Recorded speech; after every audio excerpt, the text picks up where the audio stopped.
Welcome to GovCon Empire. I am Derek Green, also known as Theo. All right.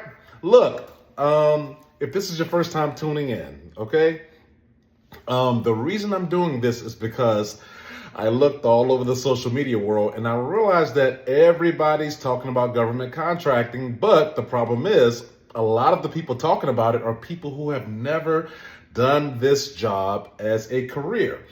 Well, that's what separates me apart and a lot of my colleagues apart from a lot of the people who just kind of caught onto a trend.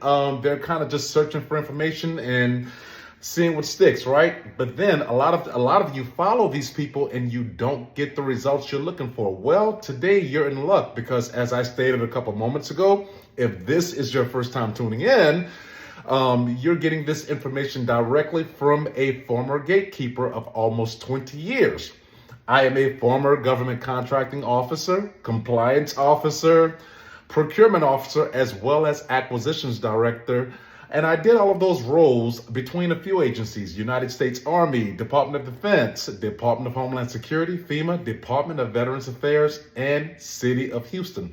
So stay tuned because we have a wonderful episode today that talks about the most important aspect of government contracting, and that is compliance. This is what will set you apart from everyone else and guarantee. And as always, I like to show up with my notes and talking points already prepared because we don't want to just be pulling information out of thin air, all right? So what we typically do on this channel, we show up with talking points and then we talk from those points using nothing other than experience, all right? And you get to take part in this 20 years of not experiential knowledge and information, all right? And a lot of times some great things come out of these sessions. So let's get to it.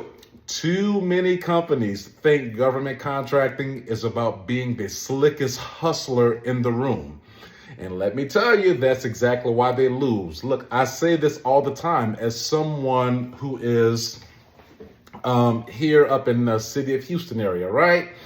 By the way, I'm not sure if I said that in the segment before, but aside from the other agencies, I also worked for City of Houston, which is where I got a lot of valuable insight that did not come to me while I was in the federal government. It's interesting, right? Houston being the fourth largest city, when you come here, you quickly learn why, because there are not only a lot of business people, but a lot of sophisticated hustlers is the term that I use. And you typically run into that in places like trendy places like your Houstons, your Atlanta, right? And the places where people just kind of want to make sure that they stay in front of things. But well, unfortunately, in government contracting, that does not work because the government is compliance driven and they need people to help them solve problems. So, once again, in government contracting, you do not win by cutting corners. You win when you have an operation that screams compliance, integrity, and problem solving, right? All right, so let's get to our first main point. All right. Compliance equals foundation, not burden. I'll say that again. Compliance equals foundation, not burden. Okay, so look, when so many people hear that word compliance and they automatically think, oh my goodness, this is going to be a lot. They tense up, like almost like they're getting pulled over by the cops or something. Look, that's not how you want to look at compliance, okay?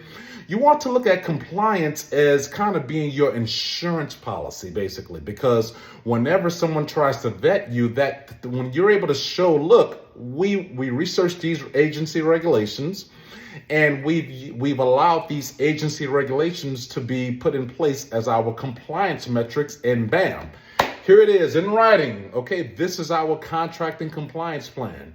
Let me tell you something, as a former contracting officer, as a gatekeeper in this game, and I did use that word gatekeeper that a lot of people don't like. Well, that's who I've always been, and that's what I am, essentially, right? But as a gatekeeper, I can tell you, when we see a compliance plan and you're able to tie that into what we're looking for in this specific contract solicitation, and you're able to tie that to the uniqueness of your company, and then we see that you also showed up with the supporting regulations, we're no longer gatekeepers. We open the gate for you. Not only do we open the gate for you, we want to develop a relationship with you because we see that you are automatically, immediately set apart from everyone else. It's that simple. And compliance is not this huge red tape thing that everyone should be intimidated by. Compliance it's as simple as you looking up a couple of regulations. All right. What regulations are those? Well, it depends. If you are going after a contract with, let's talk about where I'm at, City of Houston. Okay? Guess what? Google is your best friend. So is ChatGPT. Think about this, all right? Think about the type of contract you're doing. And what is contracting essentially? It's procurement. It's government procurement, government acquisitions. Well, government purchasing. Well, that's your clue. So you type those words in. City of Houston procurement regulations that ties into what does my business do? Construction, engineering, IT. Or let's go federal, the Department of Veterans Affairs, housing the homeless veterans. That's a big one right now. That is literally a national priority. Well, that's going to give you your framework for how you set your compliance metrics, your policies. That's it. Every company should have policies. I don't care if your policy is just one page. The fact that you did your due diligence and you thought this to be important enough to actually form policies, you have no idea how much something that simple will set you apart from everybody else who thinks that they're going to get into this game by being a hustler. Now, if you need some more advice and insight on how do I find these regulations and what's a good strategy to put these regulations together to form a compliance, to form compliance metrics that ties into something that speaks to this contract that I want, that speaks to this agency, and the uniqueness of me as a vendor or you as the company, right? You can reach out to us. We are Sky Acquisitions, Sky Project Management of Houston, Texas. And as always, the information is in the link. All right, let's go. So let's talk more about compliance, right? Federal agencies don't want headaches. They want contractors, vendors who can fill gaps, not create new ones. All right, another important point about compliance. Compliance, once again, is your insurance policy.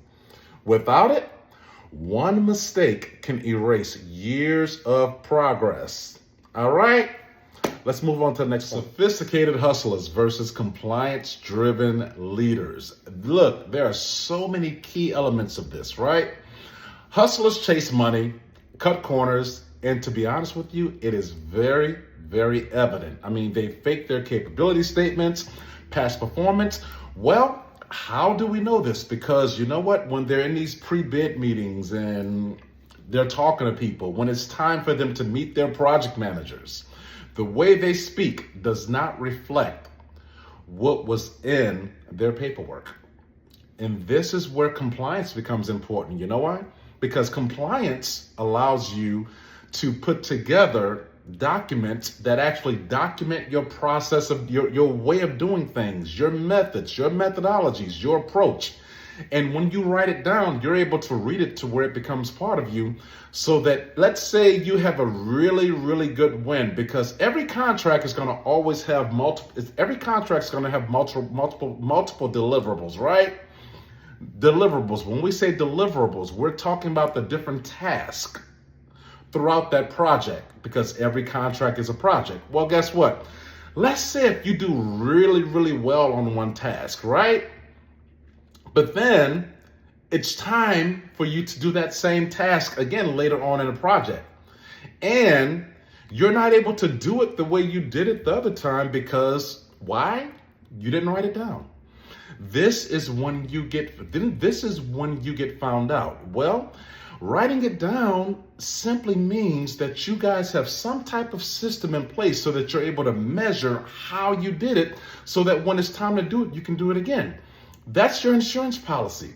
That's all compliance is. Basically saying, you know what? We got a compliance plan. We even have regulations to support how we want to execute this plan. And we have the steps, the flow charts of how we do it. That way, if someone is not there one day, if a key person's not there, we can pass this on to a backup person and they can do it the same way. That's called a contingency plan. So your compliance plan will also allow you to have a contingency plan. And these are the things that the government wants to see evidence of in your proposals. This is what sets you apart from other people who's trying to do the same thing you're doing. It's that simple. So that when it's time to do that again, you're able to carry it out the same way you did that allowed you to do it successfully the last time, right? All right, so it's those things. So it's being able to, once again, look at a contract solicitation opportunity, find regulations that support that agency, regulations that are from that agency. Every agency have regulations in place, right? So once again, you hit Google, you hit ChatGPT and say, hey, how can I find some regulations that support the United States Department of Veterans Affairs and housing initiatives? Now, you go to that contract opportunity. It's going to tell you exactly what they're looking for. So you can pull some of the points from what they're looking for, tie that into that regulation from that agency, and then tie that regulation and those points of what they're looking for into how you do things in your company and what you're looking to do. Just like that, you put that all chat GPT, ask ChatGPT to say, hey, put all these things together for me. I'm helping you out with the prompts. Put all of these things together for me and make this look like a policy for my company, as well as a contract compliance plan that speaks to this agency, that speaks to the mission of this agency, that speaks to the point, that speaks to the deliverables in this contract or the statement of work, that speaks to my unique approach of doing things. And let's communicate this in a way that is easily understood by contracting officers, procurement officers, acquisition directors, procurement managers. I'm giving you the game right now. And that's literally a great way to create a framework to get going for your proposals. But let me tell you something, if you come across that sharp, if you literally do those things that I just told you to do, at this point, the gatekeepers will not only want to talk with you, they will want to develop a relationship with you. All right, now let's get to another little talking point here. All right, check this out. Hustlers might sneak in the door once, but leaders with compliance stay in the building for decades. As a businessman or businesswoman, you should not have to keep recreating yourselves every other year or have 12 so-called businesses to maintain an attractive lifestyle. Look, let's go back to that first statement. Hustlers might sneak in the door once, but leaders with compliance stay in the building for decades. That's a good one, because guess what? When your government finds a good vendor, when they find a company that they like, and many times they want to stay with that company for 10, 15, 20, 28 years. This means you are growing with the government. You are becoming a millionaire, in some cases overnight, over a couple months, because it depends on how big the contract is. Well, if you are following these compliance metrics that I'm talking about, that's going to allow you to go after your large double-digit and even in some cases triple-digit million government contracts. So if you land one major contract, right, that's in the millions or double-digit millions, and you're following these compliance tips that I'm giving you, do you need to, when someone asks you, well, what do you do? You sit at happy hour, right? And someone say, well, what do you do? That's how they do, especially here in Houston. My goodness, this place is so status driven. You're always going to get that question. So what do you do? Do you want to tell them 12 different things to the point where you have to start making stuff up just to have a conversation? Or do you want to be able to say one thing, and that one thing has made you a millionaire, and now you're building on it? Do you want 5, 6? Look, I get it. That's the whole thing, right? You want to have 6, 7, 8 different streams of income. That's beautiful. That's lovely. But guess what? Most of your billionaires, they have one main thing that they were able to scale like a skyscraper, as opposed to 25 different pop-ups. Make that make sense to me. That's a lot going on. I'm giving you the game. This is it. Whether you are a company, small company, big company, private equity firm, investors who need something to invest in. If you want to understand how to put all of this together from A to Z, that's literally what we are here for. All right, reach out. Next segment. Now, we know that the most important thing in government contracting is compliance, because compliance is the difference to whether or not you get one quick hit and you're done and you have to go and shift into another business model, or you can get one hit with the government that lasts 10, 15, 20 years, and then you can extend that and you actually have something that's scalable that you can hand down to your future generations, right?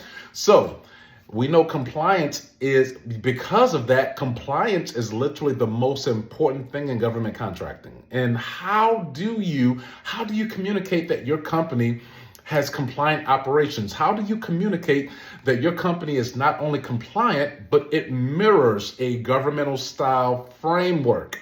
The thing that your gatekeepers actually care about the most, so that they can keep you in that pipeline for many things. They can keep you in that pipeline for years and even decades, so that your future generations can also benefit from that, right?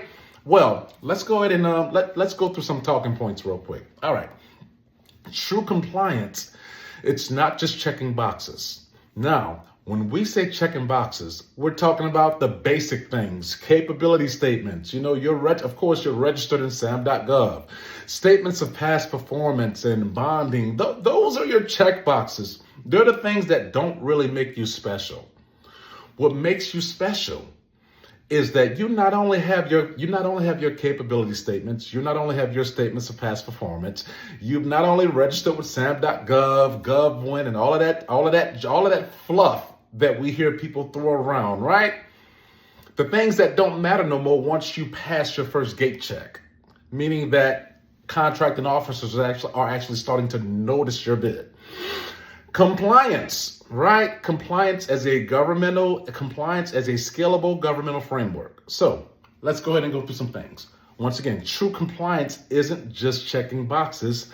It should mirror the government's own framework, policies, procedures, documentation, reporting. So in other words, right? When you put together a compliant operation, you have developed policies in your company, right? And these policies could just be a couple pages. It just depends on what your company does. You've developed policies. And how do you develop those policies? We talked about that several times before. Those policies, here's an example of how you can develop those policies, right? So you think about what your company does. Think about that agency. Well, what agency are you trying to work with? What agency are you competing for contracts with? Let's say if it's Department of Defense. Well, guess what? If you're dealing with Department of Defense, the most important thing is going to be your DFARS. That's your Defense Federal Acquisition Regulations. Then, let's say if it's a logistics contract. Well, guess what? You're in luck, because Department of Defense, they already have their supply chain and logistics regulations. We now have Google and ChatGPT that can help you look up Department of Defense supply chain and logistics regulations, as well as your DFARS, your Defense Federal Acquisition Regulations. So now you look at those regulations. You find the parts of those regulations that tie into what that agency wants in this specific contract, in this specific solicitation opportunity, whether it's an RFP, ITB, sole source award, or whatever, right? And then you find the particulars within those regulations that tie into within that solicitation that ties into what your company will be expected to do. You now can go into ChatGPT and say, hey, give me some things to connect the uniqueness of, give me some points to connect the uniqueness of my company's operations to the unique specific requirements of this solicitation, this RFP or whatever it is, and how that ties into this agency's regulations.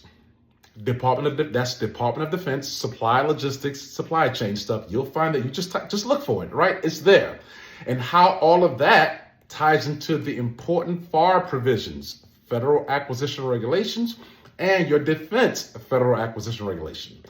Man, all you have to do nowadays is go into ChatGPT, put all those things together just as I stated, and then you give your ChatGPT another prompt and say, now, can you bring all of these together in alignment to help me create a policy framework that mirrors the statement of work for this specific solicitation? Bam, you got your policy framework right there. Done deal, right? So that's a good way, for you to come up with evidence in your proposal that your compliance metrics mirrors a governmental style framework. And I really hope that you're writing these things down, even if you have to stop, pause, rewind, do whatever you need to do. This is very valuable information that people pay thousands of dollars for. Now, if you want to take all of this, if you still need help taking all of this, putting it together to elevate yourself to the next level, and to show how do you take all of this stuff I'm telling you to use it to communicate or build a relationship with the gatekeeper, that's what we're here for at Sky Acquisitions. You can always book a consultation so that we can help you scale that to the next level. All right? Next point. Now, when we're talking about compliance, another very